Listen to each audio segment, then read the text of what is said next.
ముందుగా దేవాతి దేవునికి స్తోత్రాలు చెల్లిద్దాం. దేవుని మహాకృపను బట్టి విధంగా మనము సంఘముగా కూడుకొని మరి ఒక గొప్ప అంశాన్ని పరిశుద్ధ గ్రంథం నుంచి నేర్చుకుని ఆలోచించి దాన్ని దయచేస్తున్న తండ్రికి యేసుక్రీస్తు ద్వారా కృతజ్ఞతాస్తుతులు చెల్లిద్దాం. ఆమేన్. ఈరోజు దేవుడు మీ అందరినీ మనందరినీ ప్రేమించి మనందరి కోసం ఏర్పాటు చేసిన అంశం వరదలకు కూలిపోని ఇల్లు. వరదలకు కూలిపోని ఇల్లు. అది ఆశీర్వాదం అనుకుంటారో, దీవెన అనుకుంటారో, దేవుని కృప అనుకుంటారో, మనం ఎప్పుడైతే దేవుడు చెప్పినట్టుగా మనం చేసుకుంటూ వెళ్ళిపోతే మనకు తెలియకుండా ఒక గొప్ప దీవెన, ఆశీర్వాదము మనల్ని వెంబడిస్తూ ఉంటుంది. మనం చేయలేని కష్టమైనవి ఏది కూడా దేవుడు మనల్ని చేయమని చెప్పలేదు. మనము చేయగలిగినవి చేయమని చెప్పాడు. ఇంకా దేవుడు మనకి ఏమన్నా చేయమని చెప్తే దానివల్ల మనకు ప్రయోజనమే తప్ప నష్టం ఉండదు. ఒకసారి ప్రభు వారు మాట్లాడుతూ మత్తయి సువార్త 7వ అధ్యాయము 24, 25 వచనాలు చదువుతూ ఆలోచిద్దాం. కాబట్టి ఈయన మాటలు విని వాటి చొప్పున చేయు ప్రతివాడు. చూడండి, ఈయన మాటలు విని, ప్రభువారి మాటలు విని దాని ప్రకారంగా చేస్తే, చూడండి చాలామంది మాట్లాడుతూ ఉంటారు, అంటూ ఉంటారు, దేవుని ఆజ్ఞలు పాటిస్తే యథార్థంగా బ్రతికితే మనకి ఏమొస్తుందని మాట్లాడుతూ ఉంటారు. ఏమి రాకపోయినా మనకు తెలియకుండా ఒక ఆత్మీయ భక్తి రూపకమైన భక్తి రూపము కట్టబడుతూ ఉంటుంది లోకంలో. మనకు తెలియకుండా మన వెనుక ఒక గొప్ప కార్యక్రమము జరుగుతూ ఉంటుంది దేవుని వల్లరా. అందుకే యేసుక్రీస్తు ప్రభువారు చెప్తున్నారు, ఎంత మంచిగా చెప్తున్నారు చూడండి ప్రభువారు. కాబట్టి ఈయన మాటలు విని వాటి చొప్పున చేయు ప్రతివాడును బండ మీద తన ఇల్లు కట్టుకొనిన బుద్ధిమంతుని పోలి ఉన్నాడట. చూడండి, బండ మీద ఇల్లు కట్టుకొనిన బుద్ధిమంతుని పోలి ఉన్నాడు అని ప్రభువారు మాట్లాడుతూ ఉన్నారు. అంటే దేవుని వలన ఎప్పుడైతే కొన్ని ప్రాంతాల్లో, దుబాయ్ లాంటి ప్రాంతాల్లో ఇల్లు కట్టుకున్నప్పుడు అక్కడ ఇసుక ఉంటుంది. ఇసుక మీద ఇల్లు కట్టుకోవాలంటే అక్కడ ఉన్న పరిస్థితులను బట్టి ఇసుక మీద నిలబడే విధంగా ఇల్లు కట్టుకుంటూ ఉంటారు. అదే జపాన్ దేశంలో ఇల్లు కట్టుకోవాలంటే అక్కడ ఎక్కువగా భూకంపాలు వస్తూ ఉంటాయి. కాబట్టి భూకంపాలుగా తట్టుకునే విధంగా వాళ్ళు ఇల్లు కట్టుకోవాలి. అదే మంచు ప్రాంతాల్లో ఇల్లు కట్టుకోవాలంటే దానికి తగినట్టుగా కట్టుకోవాలి. ఎడారిలో ఇల్లు కట్టుకోవాలంటే ఎడారిలో ఉండే విధంగా, తట్టుకునే విధంగా, నిలబడే విధంగా కట్టుకోవాలి. అదేవిధంగా మన భారతదేశంలో అయితే ఇక్కడ పరిస్థితులను బట్టి మనం ఇల్లు కట్టుకోవాలంటే కట్టుకుంటున్న ఇంట్లో ప్రకృతి వైపరీత్యాలకు కూలిపోకుండా మనం కట్టుకుంటూ ఉంటాం. ఇక్కడ ప్రభువారు ఆత్మీయంగా మాట్లాడుతూ మన భక్తి విశ్వాస జీవితం అనే ఇల్లు అంటే ఈ ప్రకృతి వైపరీత్యాలు ఏ విధంగా లోకంలో వస్తూ ఉంటాయి, ఇల్లు కోల్పోతూ ఉంటాయి, కొట్టుకుపోతూ ఉంటాయో, వరదలు వస్తూ ఉంటాయో, అదే విధంగా మన భక్తి విశ్వాస జీవితంలో కూడా వైపరీత్యాలు వస్తూ ఉంటాయి. అలా భక్తి జీవితంలో వైపరీత్యాలు వస్తూ ఉన్నప్పుడు మనము గట్టిగా నిలబడే విధంగా ఆత్మీయంగా మన భక్తి విశ్వాసం ప్రేమని ఇల్లు కట్టుకోవాలని ప్రభువారు చెప్తా ఉన్నారు. అర్థమవుతుందండి? అంటే యేసుక్రీస్తు వారు మాట్లాడుతున్న మాట ఇక్కడ ఏమంటున్నారు ప్రభువారు అంటే, కాబట్టి ఈయన మాటలు విని వాటి చొప్పున చేయవాడు. యేసుక్రీస్తు ప్రభువారు ఏమి చెప్పితే అది మనం చేసుకుంటూ వెళ్ళిపోతే దాని వలన మనకి ఎంతో ప్రయోజనకరము. మనం ఈ లోకములోనే ఒక భక్తిపూర్వకమైన ఇల్లు కట్టబడుతూ ఉంటుంది మన వెనుక. అది మనకు కనపడదు, కానీ భక్తిపూర్వకమైన ఇల్లు కట్టబడుతూ ఉంటుంది. అందుకే ఈ భూమి మీద 50 సంవత్సరాల బతికి ఈ జీవితానికి ఎన్ని జాగ్రత్తలను తీసుకుని ఇల్లు మనం కట్టుకుంటాం కదా. మరి యుగ యుగాలు దేవునితో ఉండాలంటే క్రీస్తుని నమ్ముకున్న మనము యేసుక్రీస్తుని ఆ ప్రభువారి మీద, ఆ బండ మీద మనము భక్తి, విశ్వాసం, ప్రేమని గొప్ప పటిష్టమైన ఆత్మీయ ఇల్లు కట్టుకోవాలని ప్రభువారు చెప్తా ఉన్నారు. అలాంటి ఇల్లు మనం కట్టుకున్నప్పుడు, అలాంటి మన భక్తి విశ్వాస జీవితాల్లో ఏమైనా వైపరీత్యాలు, ప్రాబ్లమ్స్, కష్టాలు వచ్చినప్పుడు మనం కుంగిపోకుండా ఉండే విధంగా ఉంటుందని ప్రభువారు చెప్తున్నారు. ఎప్పుడు జరుగుతుందండి? ఆయన మాటల ప్రకారంగా మనం చేసుకుంటూ వెళ్ళిపోతూ ఉన్నప్పుడు. ఇప్పుడు వ్యభిచారం చేయొద్దు, మరి ఏది అబద్ధాలు చెప్పొద్దు, కనికరం కలిగి ఉండాలి, ప్రేమ కలిగి ఉండాలి, ఆ ప్రేమించాలి, క్షమాగుణం కలిగి ఉండాలి, ఇంకా మద్యం జోలికి పోవద్దు. ఇవన్నీ మరి బైబిల్లో ప్రభువారు చెప్పినప్పుడు అవన్నీ మనం పాటించుకుంటూ వెళ్ళిపోతూ ఉంటాం కదా. అలా పాటించుకుంటూ వెళ్ళిపోతూ ఉన్నప్పుడు మనకి తెలియకుండానే మన వెనుక ఒక భక్తిపూర్వకమైన ఇల్లు ఈ లోకములోనే కట్టబడుతున్నది. అర్థమవుతుంది దేవుని వల్ల? అదే చెప్తున్నారు ప్రభువారు, అదే మాట్లాడుతూ, ఈ నా మాటలు విని వాటి చొప్పున చేయవాడు బండ మీద తన ఇల్లు కట్టుకున్న బుద్ధిమంతుని పోలి ఉండును. వానొచ్చినా గాని, వరదలు వచ్చినా గాని, గాలి విసిరినా కానీ, ఆ ఇల్లు మీద కొట్టినా గాని దాని పునాది గట్టిగా వేయబడి ఉన్నది కాబట్టి అది పడలేదు. చూడండి, ఇల్లు కట్టడం అంటే మామూలు విషయం ఏం కాదు కదా, చాలా కష్టతరకరమైనది కదా. అదే విధంగా ఈ ఆత్మీయ జీవితమైన ఇల్లు మనం పటిష్టంగా ప్రభువారి మీద కట్టుకుంటే, వాక్యం మీద కట్టుకుంటే, ఎలాంటి శ్రమలు వచ్చినా, కష్టాలు వచ్చినా మనము కుంగిపోకుండా ఉంటామని ప్రభువారు చెప్తా ఉన్నారు. అందుకే దేవుని వల్ల చూడండి, గాలి వచ్చిందంట, గాలి విసిరిందంట, వాన కురిసిందంట, వరదలు వచ్చాయంట, ఆ ఇంటి మీద కొట్టినా గానీ దాని పునాది బండ మీద వేయబడి ఉన్నది గనక అది పడలేదు.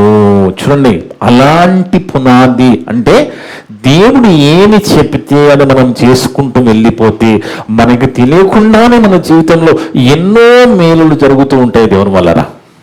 ఇక్కడ మనము అశ్రద్ధ చేస్తూ ఉంటాం. ఎందుకంటే దేవుడు చెప్పినట్టుగా మనం చేసుకుంటూ వెళ్ళిపోతే మనకి తెలియకుండా ఎన్నో మేలులు మన జీవితంలో జరుగుతూ ఉంటాయి. అదే విధంగా మనకు తెలియకుండానే, మనకు కనబడకుండానే మన వెనుక ఒక భక్తిపూర్వకమైన ఇల్లు కట్టబడుతూ ఉంటది ఈ లోకములోనే. ఎందుకంటే దేని వలన ఎప్పుడైతే ఆయన మాటలకు లోబడి బతుకుతూ ఉంటామో ఆయన కంచె వేస్తాడు, మనకి ఆయన కాపుదలు ఇస్తాడు. యోబు గారి జీవితం చూసుకుంటే, యోబు గారి విషయంలో కూడా దేవుడు ఆయన కుటుంబానికి కంచె వేసినట్టుగా బైబిల్లో చదువుకుంటాం కదా. సాతాను అదే మాట్లాడుతుంది కదా, యోబుని ఎత్తి పట్టుకుని నువ్వు ఆయన ఇంటికి ఆయన జీవితానికి కంచె వేశాము కాబట్టి ఆయన నిన్ను మొక్కుతున్నాడు, కానీ ఒకసారి తీసి చూడు అన్నది సాతాను దేవునితో కదా. అంటే కంచె వేస్తాడు, అంటే భక్తిపూర్వకమైన విశ్వాసంతో కూడిన ప్రేమ కలిగిన ఈ యొక్క పునాది మనం గట్టిగా వేసుకుంటే దేవుడు ఏం చేస్తున్నాడంటే మనకి కంచె వేస్తున్నాడు, మనకి కాపుదలు ఇస్తున్నాడు దేవుని వలన. అందుకే చూడండి, ఒక మాట మనం చూస్తే ఇశ్రాయేలు ప్రజలు ఎలాగున్నారు అంటే, ఇశ్రాయేలు ప్రజల్ని దేవుడు ఐగుప్తు బానిసత్వం నుంచి మరి మోషే నాయకత్వంలో విడుదల చేసి బయటకు తీసుకువచ్చి 40 సంవత్సరాల అరణ్య ప్రయాణంలో వాళ్ళని కనాను నడిపిస్తూ ఉంటాడు. అయితే దేని వలన 40 సంవత్సరాలు వాళ్ళు అలా నడిపించబడ్డా దేవుని చేత ఎన్నో మేలులు పొందుకున్నా కానీ వాళ్ళు దేవుణ్ణి అర్థం చేసుకుండా పోయారట, విసికించారట, దేవుణ్ణి దుఃఖపెట్టారట, బాధ పెట్టారట, దేవుని మీద తిరుగుబాటు చేశారట. చూడండి, ఒకసారి చూద్దాం. కీర్తన గ్రంథము 95వ అధ్యాయము 9-10 వచనాలు చూస్తే, కీర్తన గ్రంథము 95వ అధ్యాయము 9-10 వచనాలు. అచ్చట మీ పితరులు నన్ను పరీక్షించి శోధించిన కార్యములు చూచి, మన పితరులైన ఇశ్రాయేలీయులు ఏం చేశారట? దేవుణ్ణి శోధించారట. మనము దేవుణ్ణి శోధిస్తే, పరిశీలిస్తే దేవుని యొక్క కృప, ఆయన ప్రేమ, ఆయన క్షమాగుణం మనకు అర్థమవుతుంది. కానీ వీళ్ళు దేవుణ్ణి శోధించినా కానీ దేవుని వాళ్ళకి అర్థం కాలేదు. ఎందుకంటే దేవుని వల్లరా మన మనస్సు మంచిది కాదండి. మనిషి యొక్క మనస్సు మంచిది కాదు. ఎందుకంటే మనస్సు మంచిది కాదు కాబట్టి దేవుని మాటలు అర్థం కావు. కానీ దేవుని మాటలు మనం మంచి మనసుతో అంగీకరించి అర్థం చేసుకుని వెళ్ళిపోతూ ఉంటే మన ఆత్మీయ జీవితము చాలా గొప్పగా కట్టబడుతూ ఉంటది. అందుకే దేవుని వల్ల ఇక్కడ వాళ్ళు ఏం చేశారట, అచ్చట మీ పితరులని పరీక్షించి శోధించి నా కార్యములు చూచిరి. ఎన్ని సంవత్సరాలట? 40 ఏండ్ల కాలము ఆ తరము వారి వలన నేను విసిగిపోయానంట. దేవుడు విసిగిపోయాడు. 40 సంవత్సరాలు వాళ్ళని కాపాడితే విసుగు చూసిన దేవునికి ఈరోజు లోకాన్ని బట్టి దేవునికి విసుగు చెందడం లేదా? లోకంలో జరుగుతున్న ఈ హత్యలు, ఈ మానభంగాలు, ఈ మోసాలు, ఈ గొడవలు, ఇదంతా చూస్తుంటే దేవునికి విసుగు కలుగుతుంది. అంటే దేవుణ్ణి అర్థం చేసుకున్న వాళ్ళు అలా దేవుని విసిగించరండి, దేవుణ్ణి విసిగించరు. కానీ వీళ్ళు 40 సంవత్సరాలు 40 ఏండ్ల కాలము ఆ తరము వాళ్ళని నేను విసికి వారు హృదయమున తప్పిపోవు ప్రజలు, వారు నా మార్గములు తెలుసుకొనలేదని అనుకుంటుని. 40 సంవత్సరాలు దేవునితో నడిపించబడిన ఎన్నో మేలు పొందుకున్నా కానీ దేవుడు వాళ్ళకి అర్థం కాలేదట. దేవుడు వాళ్ళు ఈరోజు మనకు కూడా దేవుని అర్థం కావాలంటే మనం మంచి మనసు కలిగి ఆలోచిస్తే తప్ప దేవుడు మనకు కూడా అర్థము కాడు.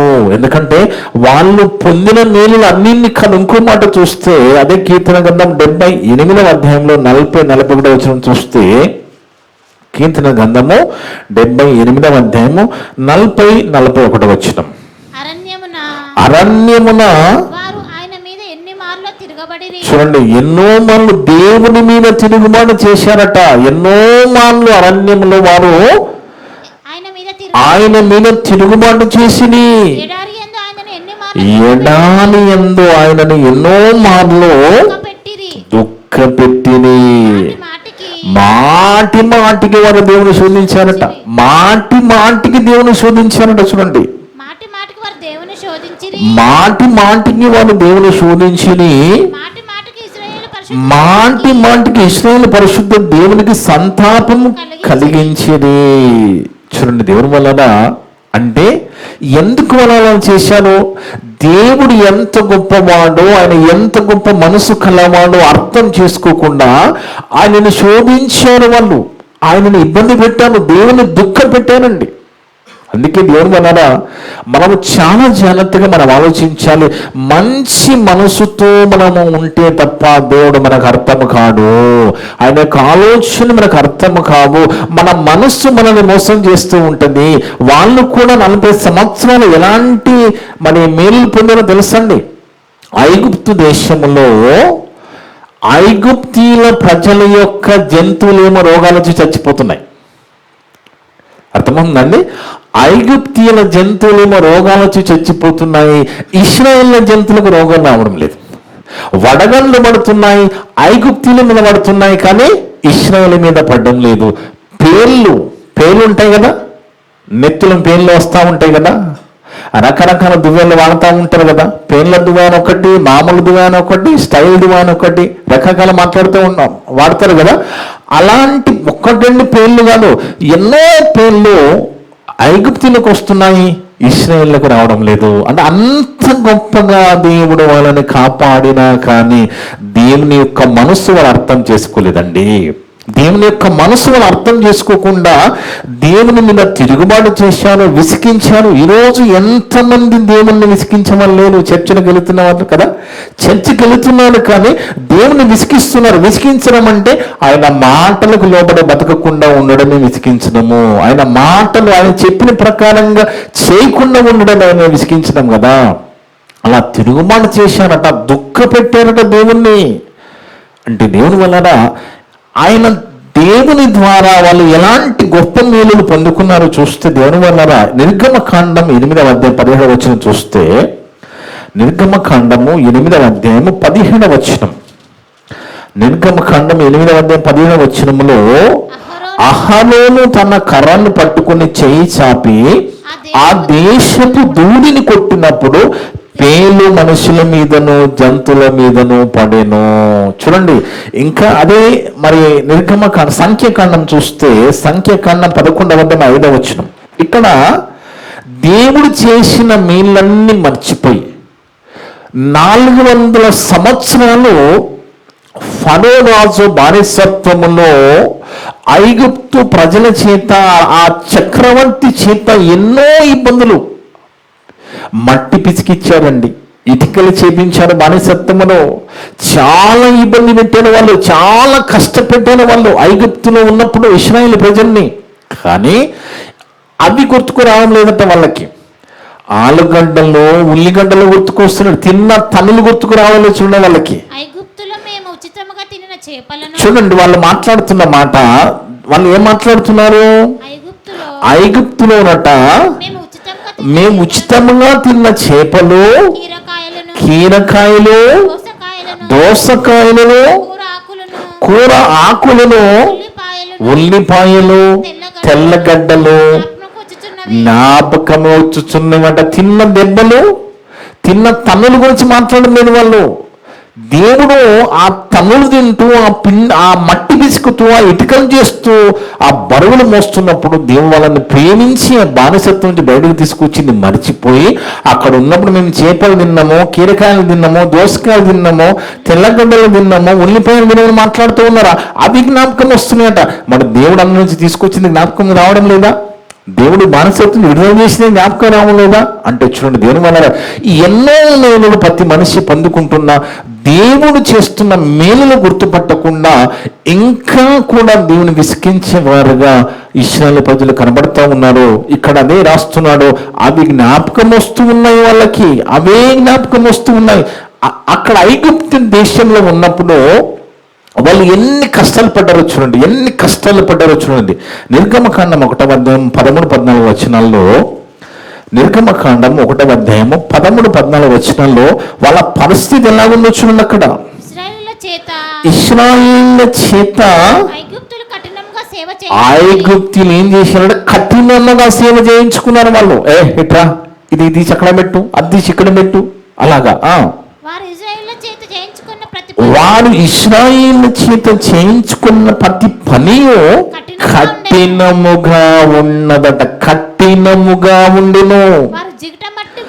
వారు జిగటమంటి పనితోనూ, ఇటుకల పనిలోను, పొలములో చేయ ప్రతి పనిలోను కఠిన సేవ చేయించి వారి ప్రాణములను విసిగించి, అలాంటి కఠినమైన పనులు చేస్తున్న వాళ్ళని దేవుడు వాళ్ళని ప్రేమించి వాళ్ళ మొనాలకించి వాటి నుంచి బయటకు తీసుకువచ్చి కణాలను నడిపించి ఎన్నో మేలు చేసినా కానీ అవి గుర్తుకు రావలేదు వాళ్ళకి. అక్కడ ఉన్నప్పుడు దోసకాయలు, ఆలుగడ్డలు, ఉల్లిగడ్డలు గుర్తుకొస్తాయంట వాళ్ళకి. చూడండి, దేవుని అంటే దేవుడు అర్థం కావాలంటే మంచి మనసుతో మనం ఆలోచించాలి. ఆయన చేసిన మేలులు చాలా గొప్పగా ఉంటాయి. అవి మర్చిపోయి ఇంకా దేవుని విసిగిస్తున్నారు, వాళ్ళు ఇబ్బంది పెడుతున్నారు, తిరుగుబాటు చేస్తున్నారు, దేవుని దుఃఖపెట్టినట్టుగా మనం చూస్తాం దేవుని వలన. అందుకు మంచి మాట మనం ఆలోచిస్తే దేవుడు ఎంత గొప్పవాడు, దేవుడు ఎంత గొప్ప మనసు కలిగిన వాడు ఒకసారి చూద్దాం. దేవుడు ఎంత గొప్ప మనసు కలిగిన వాడు, ఎంత లెక్క మనిషి చూద్దాం. సామెత గ్రంథము 19వ అధ్యాయము 17వ వచనంలో, సామెత గ్రంథము 19వ అధ్యాయం 17వ వచనం, దేవుడు ఎంత లెక్క మనిషి, ఎంత మంచి మనసు కలిగిన వాడు చూడండి. సామెత గ్రంథము 19వ అధ్యాయం 17వ వచనం, బీదలను కనికరించువాడు యెహోవాకు అప్పించువాడు. దేవునికి అప్పగలమండి మనం? దేవునికి అప్పించేంత ఉన్నదా మనకి? దేవుడు ఎంత గొప్పవాడు, ఎంత ధనవంతుడు అంటే చిన్న చిన్న పేర్లు సరిపోవానికి. అపర కోటీశ్వరుడు ఉన్నా కానీ చిన్నదే, మల్టీ మిలియనర్ అన్నా చాలా చిన్న పిల్లం కదా. ఎందుకంటే మూడు లోకాలు దేవునివే కదండి, మూడు లోకాలు దేవునివే కదా, కోట్ల ధనమంతా ఆయనదే కదా, ఈ సృష్టి అంతా ఆయనదే కదా, ముల్లోకాలను ఏలుతున్న దేవుడు కదా. అలాంటి దేవునికి మనం అప్పీయడం ఏంటి? అలాంటి దేవునికి మనం అప్పీయడం ఏంటి? దేవుడు నిజంగా మన దగ్గరకు వచ్చి ఒక 50,000 అప్పి అంటే మనము నిజంగా అప్పిస్తామా దేవునికి? ఉచితంగా ఇచ్చేస్తాము. కానీ ఇక్కడ ఏమంటున్నాడంటే బీదలను కనికరించువాడు. ఎవరైతే లోకములో బీదలుగా ఉన్నారో, తినలేని పరిస్థితుల్లో, బట్టలేని పరిస్థితులలో, బ్రతుకు కొనసాగించలేని పరిస్థితుల్లో ఉన్నారో, అలాంటి బీదలను కనికరించువాడు యెహోవాకి అప్పించువాడు. సరే, దుప్పటి లేని వాళ్ళకి దుప్పట్లు, ఆహారం లేని వాళ్ళకి ఆహారము కదా, మరి కష్టంలో ఉన్న వాళ్ళని ఆదుకోవడము, పేదరికంలో ఉన్న వాళ్ళకి సహాయం చేయడము, ఇలాంటివన్నీ మనము చేస్తేనట అవి మరలా దేవుడు మనకి అది మంచి పని కదా. దానికి మళ్ళా ప్రత్యుపకారం చేస్తున్నట్టు కిందని చెప్తున్నాడు చూడండి. వాని ఉపకారమునకు ఆయన ప్రత్యుపకారము చేయును. నువ్వు బీదల్ని కనికరించినా, బట్టలు లేని వానికి బట్టలు ఇచ్చినా, తిండి పెట్టినా, ఆహారం పెట్టినా, అవన్నీ నాకు చేసినట్టు అంటున్నాడు దేవుడు. అవి నాకు చేసినట్టు నువ్వు అవి చేస్తున్నావు గనక నేను నీకేం చేస్తానో తెలుసా? ప్రత్యుపకారము. నువ్వు మంచి ఉపకారం చేసావు కదా, అంటే నా మాటలు విన్నావు కదా, నేను చెప్పినట్టు చేసావు కదా, కాబట్టి నేను ఏం చేస్తానంటే నీకు ప్రత్యుపకారము చేయుదును. దేవుడు ప్రత్యుపకారము చేస్తానంటున్నాడు దేవుని వలన. అందుకే చూడండి ఇంకొక మాట, అదే సామెత గ్రంథం 28:15లో, సామెత గ్రంథము 28వ అధ్యాయము 27వ వచనం, 28వ అధ్యాయము 27వ వచనం. బీదలకిచ్చువానికి లేమి కలగదట. చూడండి, బీదలకిచ్చువానికి లేమి కలగదు, కన్నులు మూసుకొని వానికి బహుశాపములు కలుగును. అందుకే నువ్వు బీదల్ని కనికరిస్తున్నావా, బీదల విషయం ఆలోచిస్తున్నావా, ఏదైనా చేస్తున్నావా, దానికి నేను ఏం చేస్తానంటే నీకు ప్రత్యుపకారం చేస్తాను. దేవుడు ప్రత్యుపకారం ఏం చేస్తాడో మనకు తెలియదు కదా. ఇప్పుడు మనం బట్టలు ఇచ్చామండి, బట్టలు లేని వారికి, ఆహారం లేని వారికి ఆహారం ఇచ్చాము, ఇంకేమైనా రోగాల విషయంలో ఇంకేమైనా సహాయం చేశాము, దానికి ప్రత్యుపకారం దేవుడు ఏమిస్తాడో ఒక్కసారి ప్రభువారు మాట్లాడుతూ ఉన్నారు. ఏమి ప్రత్యుపకారంగా ఇస్తాడో ప్రభువారు మాట్లాడుతూ ఉన్నారు. చూడండి, మత్తయి సువార్త 25వ అధ్యాయము, మత్తయి సువార్త 25వ అధ్యాయము 35 నుంచి చూద్దాం దేవుని వలన. మత్తయి సువార్త 25వ అధ్యాయము 35 నుంచి. చూడండి, ఇక్కడ చాలా జాగ్రత్తగా వినాలి. మనకి ప్రత్యుపకారము ఎలా చేస్తాడు దేవుడు? ఏంటా ప్రత్యుపకారము? నేను ఆకలి కొన్నాను.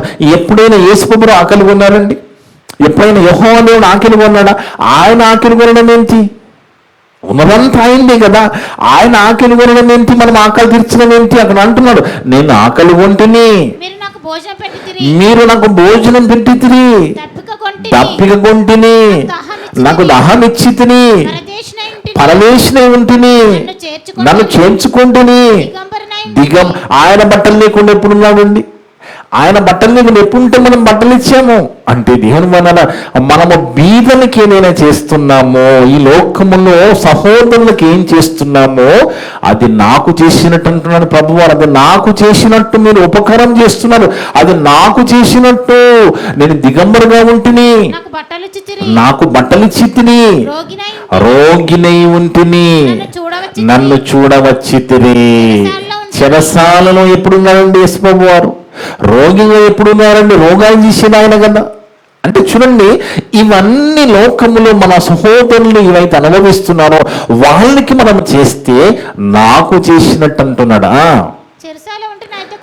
చెరసాలలో ఉంటే నా యొద్దకు వచ్చి తినని చెప్తాడట. ఎప్పుడు చెప్తాడో తెలిసి ఈ మాట చూడండి, ఎప్పుడు చెప్తాడో తెలుసా ఈ మాట? యేసుక్రీస్తు ప్రభువు రెండవ రాకడలో వచ్చినప్పుడు ఎవరైతే నీతిమంతులుగా ఈ పనులన్నీ చేసి దేవుడు చెప్పినట్టుగా చేసి చనిపోతారు, వాళ్ళు చచ్చిపోతారు, మనిషిపోతారు. అలా చచ్చిపోయిన వాళ్ళ శరీరము భూమిలో మట్టిలో కుళ్ళిపోతుంది, మెదడు మట్టిలో కలిసిపోతుంది. అవన్నీ వాళ్ళ గుర్తేముండవు. కానీ రెండవ రాకల్లో వచ్చి అవన్నీ గుర్తుపెట్టుకుని ప్రభు మాట్లాడుతున్నాడు. వాళ్ళు మాట్లాడుతూ వాళ్ళు ఏమంటున్నారు చూడు, నీతిమంతులు. అందుకు నీతిమంతులు, ప్రభువా ఎప్పుడు నీ ఆకలి ఉంటే నేను నీ ఆకలి తీర్చాను ప్రభువా, మాకేం గుర్తులేదు అంటున్నాను. వాళ్ళు చేసి మర్చిపోవాలంతే. మనం చేసుకుంటూ వెళ్ళిపోతూ ఉండాలి దేవుడు చెప్పిన మాటలు. మనం చేసుకుంటూ వెళ్ళిపోతూ ఉండాలి దేవుని చెప్పిన మాటలు. ఖచ్చితంగా ఒక గొప్ప మీలో ఒక గొప్ప భక్తి కలిగిన ఇల్లు మన వెనక కట్టబడుతూ ఉంటది. గొప్ప కార్యక్రమం వెనుక నడుస్తూ ఉంటది. అర్థమవుతుంది దేవుని. నీతిమంతులు చేసి చచ్చిపోయారు, వాళ్ళు గుర్తులేదు. కానీ ప్రభు అంటున్నాడు రెండవ రాకల్లో వాళ్ళు అంటున్నారు, ప్రభువా ఎప్పుడు నువ్వు ఆకలి ఉంటే ఆకలి తీర్చాం మేము, నువ్వు తప్పికుంటే ఎప్పుడు మీకు దాహం తీర్చాం, ఎప్పుడు పరదేశంలో ఉంటే మేము చూడవచ్చి తిని, ఎప్పుడు చేర్చుకుంటే, ఎప్పుడు దిగుబడిగా ఉంటే బట్టలు ఇచ్చాం, ఎప్పుడు రోగిగా ఉంటే పరామర్శించడానికి వచ్చామంటున్నారు వాళ్ళు. ఆయనను అడిగేదరు. అందుకు యేసు చెప్తున్నాడు, అందుకు ప్రభు అంటున్నాడు ఏమని, మిక్కిలి అల్పులైన ఈ నా సహోదరులకు మీరు ఇది ఒక్కరికి చేసి తిరిగనక అది నాకు చేసి తీరని చెప్పాను. అది నాకు చేశాను, మీరు వాళ్ళకు కాదు నాకు ఎందుకు నేను చెప్పాను. బీదను కనికరించువాడు దేవుని చేత ప్రత్యుపకారం పొందుకుంటాడు, యెహోవాకు అప్పించువాడని నేను చెప్పాను. దాని ప్రకారంగా మీరు చేశాను కాబట్టి అవి నాకు చేసినట్టే అంటున్నాడు ప్రభువారు దేవుని వలన. అందుకే మనము ఆయన చెప్పినట్టుగా చేసుకుంటూ వెళ్ళిపోతూ ఉండాలండి. చాలా మంది మాట్లాడుతూ ఉంటారు, యథార్థంగా బతికితే ఏంటండి లాభము, ఆజ్ఞలు పాటిస్తే ఏంటి లాభము అని మాట్లాడుతూ ఉంటారు కదా. మనకు తెలియకుండా భక్తి రూపకమైన ఒక గొప్ప ఇల్లు మనకు తెలియకుండా ఆత్మీయ ఇల్లు కట్టబడుతూ ఉంటది. అలాంటి ఇల్లు వరదలొచ్చినా కూలిపోని ఇల్లది. ఆ విశ్వాస భక్తి ప్రేమతో కట్టుకున్న ఇల్లు కూలిపోకుండా వరదలొచ్చినా గట్టిగా నిలబడే ఇల్లు మనం ఆత్మీయంగా కట్టుకోగలము. అందుకే దేవుని వలన ఇక్కడ మనం ఆలోచిస్తే వీటన్నిటితో పాటు ఎప్పుడైతే మనము ప్రత్యుపకారం చేస్తానన్నాడు కదా, ప్రత్యుపకారం చేస్తానన్నాడు కదా. ఏంటా ప్రత్యుపకారము? నువ్వు ఉపకారం చేసావు కాబట్టి నీకు ప్రత్యుపకారం చేస్తానన్నాడు. ఏంటి ఆ ప్రత్యుపకారం అని మనం ఆలోచిస్తే అదే మత్తయి సువార్తలో, మత్తయి సువార్త 25వ అధ్యాయంలో 34వ వచనం. అప్పుడు రాజు తన కుడి వైపున ఉన్న వారిని చూచి, నా తండ్రి చేత ఆశీర్వదింపబడిన వాళ్ళారా, మీకు తెలియకుండా మనల్ని వెంబడిస్తున్న ఆశీర్వాదము దేవుని ఆత్మీయ మాట ఏం చేస్తుంది? మనం ఆయన మాటలు విని దాని ప్రకారంగా చేశాము కాబట్టి అప్పుడు రాజు తన కుడివైపున ఉన్న వారిని చూసి, నా తండ్రి చేత ఆశీర్వదింపబడిన వాళ్ళారా రండి, లోకము పుట్టినది మొదలుకొని మీ కొరకు సిద్ధపరచబడిన రాజ్యాన్ని స్వతంత్రించుకోండి. పరలోకము దొరుకుతుంది అంటున్నాడు, పరలోకం వెళ్ళిపోతారంటున్నాడు, పరలోకం వెళ్ళిపోతారంటున్నాడు దేవుని వలన. అందుకే దేవుని మాటలో మనం వాటికి లోబడి బ్రతుకుతున్నప్పుడు దాని వలన మనకి లాభమే తప్ప నష్టం ఉండదు. ఎవరైతే ఆయన మాటకి లోబడి బతకరో వాళ్ళు ఖచ్చితంగా నష్టపోతారో. అందుకే అది కూడా ఇక్కడ చెప్తున్నాడు, ఎవరైతే ఆయన మాటకి లోబడి బతకరో వాళ్ళ విషయం కూడా చెప్తున్నాడు. చూడండి 42 నుంచి చదువుకుంటే 42వ వచనం. నేను ఆకలిగొంటిని, మీరు నాకు భోజనం పెట్టిన అంటే బీదల్ని కనికరించని వారు, దేవుని మాటలకు లోబడని వాళ్ళు, దేవుని మాటలు చేయని వాళ్ళు. నేను ఆకలిగొంటిని, మీరు నాకు భోజనం పెట్టలేదు, తప్పికొంటిని, నాకు దాహం లేదు, పరదేశినే ఉంటిని, మీరు నన్ను చేర్చుకునలేదు, దిగంబరుగా ఉంటిని, మీరు నాకు బట్టలు వేయలేదు, రోగినే చెరసల్లో ఉంటిని, నన్ను చూడనాలని చెప్తున్నాను. అందుకు వారు నీతిమంతులలాగా వీళ్ళలాగే అంటున్నాడు. ఏమని? ప్రభువా మేము ఎప్పుడు నీ ఆకలి ఉండుటేను, దప్పికొని ఉండుటేను, పరదేశం ఉండుటేను, దిగంబరి ఉండటం ఆయనను చూచి, రోగి ఉండేను చెరసాల్లో ఉండేను చూచి నీకు ఉపచారం చేయకపోతేమని నేను అడిగాను. అందుకు యేసు ప్రభువారు మాట్లాడుతున్న, అందుకు ఆయన మిక్కిలి అల్లుపోలేని వీరిలో ఒక్కనికైనా మీనిలాగా చేయలేదు గనక నాకు చేయలేదని మీతో నిశ్చయముగా చెప్పుచున్నానని వారితో అనేను అని చెప్పి ఇమ్మీడియట్గా 46వ వచనంలో తీర్పు చెప్తున్నారు. చూడండి, జడ్జిమెంట్ మాట అది. వీరు ఎవరైతే దేవుని మాటలకి లోబడి అవి చెయ్యరో వీరేమో నిత్య శిక్షకి, నీతిమంతులు ఎవరైతే దేవుని మాటలకు లోబడి చేసుకుంటూ వెళ్ళిపోతున్నారో ఆ నీతిమంతులేమో నిత్య జీవమునకు పోవుదురు. చెయ్యని వాళ్ళు నరకానికి, చేసే వాళ్ళు పరలోకానికి అంటున్నాడు. అక్కడ అర్థం ఉందో దేవుని వల్ల?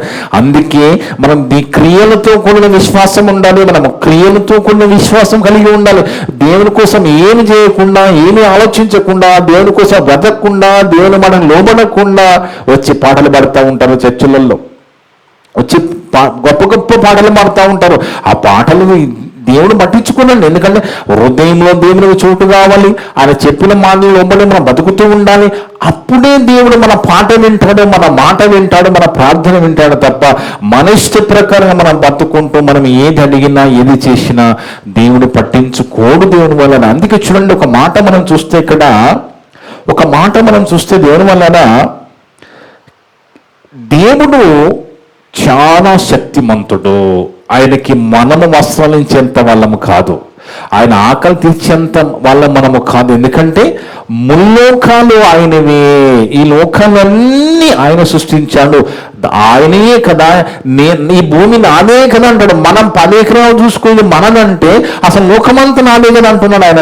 నిర్గమకాండములో 19వ అధ్యాయం 6వ వచనంలో, నిర్గమకాండము 19వ అధ్యాయం 6వ వచనంలో చూస్తే దేవుని వలన, నిర్గమకాండము 19వ అధ్యాయము 6వ వచనం, సమస్త భూమి నాదే కదా, ఈ భూమి అంతా నాది కదా, నీది నీదని నన్ను పక్కన పెడుతున్నావు ఏంటంటున్నాడు దేవుడు.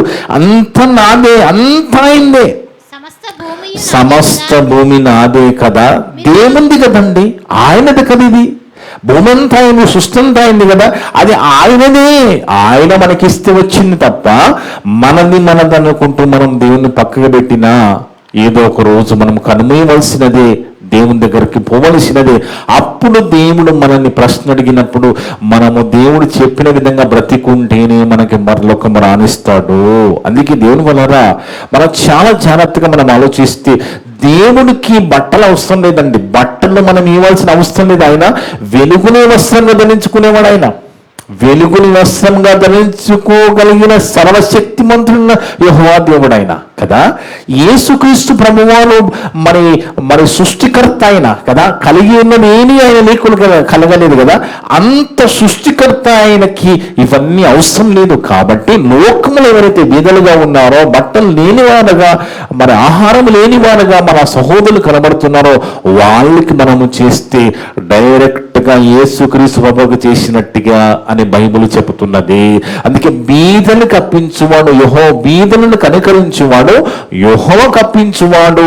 నేను వాళ్ళకి ప్రత్యుపకారం చేస్తాను. ఏంటా ప్రత్యుపకారం అంటే, మనకి పరలోకమైన గొప్ప భాగ్యం ఇవ్వబోతున్నాడు, గొప్ప ధన్యత ఇవ్వబోతున్నాడు. అందుకే చూడండి, దేవుని వలన దేవుని మాటలో ఏదైనా చెప్తే మనుషులకి నమ్మకం ఉండదు. దేవుడు ఏమైనా చెప్తే మనుషులు ఏం చెప్పినా నమ్మేస్తారు. గొప్ప గొప్ప కోట్ల కొలది చిట్టీలు వేసుకుంటే వాడు ఎత్తికొని పోతూనే ఉంటాడు, చిట్టీలు వేస్తూనే ఉంటారు. ఇది జరుగుతూనే ఉంటుంది. కానీ దేవుని మాటను మాత్రం నమ్మరు. లోకంలో రోజుకొక స్కామ్ జరుగుతుంది. అక్కడో ఇక్కడ ఎవడో ఒకడు మళ్ళీ కోట్లు ఎత్తుకుని చిట్టిని జెండా ఎత్తేస్తూ ఉంటాడు. వాళ్ళని నమ్ముతారు కానీ దేవుని మాటని నమ్మరు. దేవుని మాట మీద మనిషికి అపనమ్మకం ఎక్కువ, అనుమానం ఎక్కువ. అనుమానము దేని మీద? దేవుని మాట మీద అనుమానం. అదే లోకంలో మనిషి ఏం చెప్పినా గుడ్డిగా నమ్మేసే మనిషి దేవుడు చెబితే అనుమానపడిపోతాడు. అదే చెప్తున్నాడు ఒక యేసుక్రీస్తు వారు మాట్లాడుతూ చివరిగా మార్కు సువార్త 9వ అధ్యాయము 23 నుంచి మనం చదివితే 23 నుంచి 27 వరకు, మార్కు సువార్త 9వ అధ్యాయము 23 నుంచి 27 వరకు. మార్కు సువార్త 9వ అధ్యాయము 23 నుంచి 27 వరకు. అందుకు యేసు నమ్ముట నీ వలనైతే నమ్మువానికి సమస్తము సాధ్యము. మన వల్ల అవుతుంది నమ్మడం? నమ్మడం మన వల్ల కాదు. చూడండి, లోకంలో ఎవరైనా మేము మోసపోతా ఉంటాం, కానీ దేవుని మాటను నమ్మము. అదే అంటున్నాడు, నమ్ముట నీ వలనైతే సమస్తము సాధ్యము. ఒకనాడు ఎలియా ప్రవక్తకి దేవుడు ఏం చెప్పారంటే, నీ కరువు వచ్చింది కదా, నీకు కాకులతో మాంసము ఆహారం పంపిస్తాను, రొట్టెలు పంపిస్తానంటే ఆయన నమ్మాడండి. మనమైతే ఏమంటాము, ముందైతే 2 రొట్టెలు పంపు, తర్వాత చూద్దామంటాం మనం. కానీ ఆయన నమ్మాడు. చూడండి, భక్తిపరుడు నమ్మాడు. దేవుని మాటని మనం నమ్మాలి. అది నమ్మడం అనేది, అది నమ్మాలి అంటే మనకు మంచి మనసు ఉండాలి. ఇక్కడ ప్రభువు ఏమంటున్నారంటే, నమ్ముట నీ వలనైతే నమ్మవానికి సమస్తము సాధ్యమే అన్నారు. వెంటనే ఆ చిన్నవాని తండ్రి నమ్ముచున్నాను, కానీ ప్రభువా ఎంత యథార్థపరుడు. చూడండి, ఈయన ఇక్కడ ఏమంటున్నాడు, ప్రభువాన్ని నమ్ముతున్నాను కానీ నాకు అపనమ్మకము కలుగుతున్నది, సహాయం చేయ ప్రభువా అంటున్నాడు. ఎవరైనా అలా అనగలగరని మాట, దేవా నేను నమ్మలేకపోతున్నాను, నాకు సాయం చేయి అనరు. నేను నమ్మేస్తున్నాను. బాప్తిజంలో గొప్ప గొప్ప వాగ్దానాలు కదండి. కష్టము సుఖము ఏదొచ్చినా ప్రభువుని వీడను, నీకోసం బ్రతుకుతాను, శ్రమలను చూసి ఎన్ని వాగ్దానాలు చేస్తారండి. ఎందుకు? నలుగురు చూస్తున్నారు కాబట్టి వాళ్ళకి వినబడాలని. కానీ ఈయన చూడండి ఎంత యథార్థవంతుడు, ఎంత గొప్ప మనసు కలిగిన వాడు ఈయన. ప్రభువా నమ్ముతున్నాను, కానీ నాకు అపనమ్మకం ఉండకుండా సహాయము చెయ్యమని బిగ్గరగా చెప్పాను. ఇక్కడ ఏం జరిగిందంటే, ఆయన కొడుకుకి దయ్యం పట్టిందండి. ఈ చెప్తున్న ఆయన కొడుకుకు దయ్యం పట్టింది. ఆ దయ్యాన్ని విడిపించమని ప్రభు దగ్గర తీసుకుని వచ్చాడనమాట ఆయన. అలా తీసుకుని వచ్చినప్పుడు, నువ్వు నమ్ముతున్నావా? నమ్ముట నీ వలనైతే సమస్తము సాధ్యం అన్నప్పుడు, ప్రభువా నమ్ముతున్నాను కానీ నాకెందుకో అనుమానం కలుగుతుంది ప్రభువా, అపనమ్మకం కలుగుతుంది ప్రభువా, నాకు సాయం చేయన్నాడు. మనము కూడా అలాంటి మనసు కలిగి ఉండాలండి. ఏదో మనుషులు మెప్పించడానికి నేను నమ్ముతున్నాను ఓకే అనకూడదు. నిజంగా మనకు అపనమ్మకం ఉంటే దేవునికి సహాయం అడగాలి. ఈయన అంత యథార్థంగా ఉన్నాడు కాబట్టి కింద ఏం జరిగిందంటే, ఆ కొడుకులో ఉన్న దయ్యాన్ని వదలగొట్టేశాడు ప్రభువారు. సహాయం చేయమని బిగ్గరగా చెప్పాను. జనులు గుంపు కూడి తన యొద్దకు పరిగెత్తుకొని వచ్చుట యేసు చూచి, మూగవైన చెవిటి దయ్యమా వానిని వదిలిపొమ్ము, ఇక వానిలో ప్రవేశించవద్దని నీకు ఆజ్ఞాపించుచున్నానని చెప్పి ఆ పవిత్రాత్మను గద్దించును. ఇక్కడ మూగమైన చెవిటి దయ్యం అంటే దయ్యం చెవిటిది మూగదని కాదు. ఇక్కడ దయ్యం మూగది అనేది కాదు. ఇక్కడ దయ్యం పట్టిన తర్వాత ఆయనకి మూగ మాటలు పడిపోతున్నాయి. మూగమైన చెవిటి దయ్యమా అంటే దయ్యమేదో మూగదని, దయ్యమేదో చెవిటి కాదు. ఆ దయ్యము ఆయన కుమారుని పట్టినప్పుడు ఆయన మాటలు బంద్ అయిపోయాయి, వినికిడి బంద్ అయిపోయింది. అర్థముందండి? అందుకే మూగమైన చెవిటి దయ్యమా వానిని వదిలిపొమ్ము, ఇక వానిలో ప్రవేశింపవద్దని నీకు ఆజ్ఞాపించుచున్నానని చెప్పి అపవిత్రాత్మను గద్దించెను. అప్పుడు అది కేక వేసి వానిని ఎంతో విలువలాడించి వదిలిపోయెను. అంతటా వాడు చచ్చిన వాని వలె ఉండెను గనుక అనేకులు వాడు చనిపోయినది. కానీ యేసు వాని చేయి పట్టి వాని లేవనెత్తగా వాడు నిలవబడును. చూడండి దేవుని వలన ఇక్కడ యేసుక్రీస్తు ప్రభువారు అంతకు అద్భుతం చేయడానికి గొప్ప కారణం ఏంటంటే, ఆ కుమారుని తండ్రి ఎవరైతే ఉన్నారో యథార్థంగా ఒప్పుకున్నాడు. ఆయన ప్రభు నమ్ముతున్నాను కానీ నాకు అపనమ్మకం కలగకుండా సాయం చేయి అనగానే ప్రభువారు సంతోషపడిపోయారండి. ప్రభువారికి ఆ మాట చాలా నచ్చింది. మనము యథార్థంగా దేవుని దగ్గర ఒప్పుకునే మనసు మనకు ఉంటే దేవుడు చాలా సంతోషపడతాడు. అందుకే ఏదో మనము చెప్పడం కాదు, మనం యథార్థంగా దేవుని దగ్గర ఒప్పుకోవాలి, దేవుని సహాయం అడగాలి. ఖచ్చితంగా మనకి దేవుడు సహాయం చేస్తాడు దేవుని వలన. అందుకే మనము భక్తి విశ్వాస ప్రేమతో కలిగిన ఆత్మ ఇల్లు మనము క్రీస్తుని బండ మీద వాక్యం మీద కడితే ఎలాంటి వైపరీత్యాలు వచ్చినా మనం నిలబడిపోతాం. అందుకే ప్రభువారు ఎవరైనా చెప్తారండి, ప్రభుత్వం ఎవరికైనా ఇల్లు ఇస్తున్నప్పుడు నువ్వు మంచి బండ మీద కట్టుకోని ఇల్లు కూడా ఎవరు అని చెప్తారు. ఈ జాగ్రత్తలు ఎవరు చెప్పరు. మంచి ప్రభువు మంచి దేవుడు కనుక మనని ప్రేమించి నీ భక్తి విశ్వాస జీవితం ఇలా కట్టుకో, నువ్వు నిలబడిపోతావు, నా మాటలు చేసుకుంటూ వెళ్ళిపో, నీకు మేలే జరుగుతుంది. దేవుడు ఏమి చెప్పినా అది మన మేలు కోసమే చెప్తాడు తప్ప మనం నష్టపోవడానికి ఏది కూడా చెప్పడు. అందుకే కొంతమంది ఏం చేశారంటే ఈ వరదలు రావడానికి, భూకంపాలు రావడానికి, రోగాలు రావడానికి దేవుడే కారణం గనక వాళ్ళు కొంతమంది కేసు వేశారట దేవుని మీద. ఏమని? ఈ రోగాలు, ఈ భూకంపాలు వీటన్నిటికీ దేవుడే కారణం గనక దేవుని అరెస్ట్ చేసి జైలు వేయమని కేసులు వేశారట. అంటే వాళ్ళు ఏమనుకున్నారు, ఈ కనపడుతున్న బొమ్మలు రూపాలు దేవుళ్ళుగా ఊహించుకొని, దేవునిలో చిన్నవాడుగా ఊహించుకొని దేవుని అరెస్ట్ చేసి లోపల ఏమని కేసులు వేస్తే జడ్జి అన్నాడంట, దేవుడు కనబడగదా, ఇక్కడ కనబడితే ఇమెంట్కి పట్టుకొచ్చేయండి జైలు లేపిస్తానన్నమాట. చూడండి, అంటే మనిషి యొక్క మనసు ఎలాగైపోయిందో చూడండి, మనిషి యొక్క మనసు ఎలా మారిపోతుందో చూడండి. అంటే దేవుని చాలా చిన్నవాడుగా చూస్తున్నాడు. ఆయన చాలా శక్తిమంతుడు, ఆయన చాలా సర్వశక్తిమంతుడు. కానీ ఈ చిన్నగా ఆలోచించిన వీళ్ళు కేసేస్తే నడుస్తారు దేవుని మీద.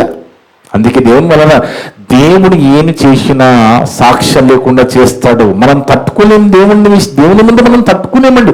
ఆయన మాటలు లేబడి వెళ్ళిపోవడమే మనకున్న ఆప్షను. ఆయన మాటలు లేబడి బతుకుంటూ వెళ్ళిపోవడం మనకు ఆప్షన్ తప్ప.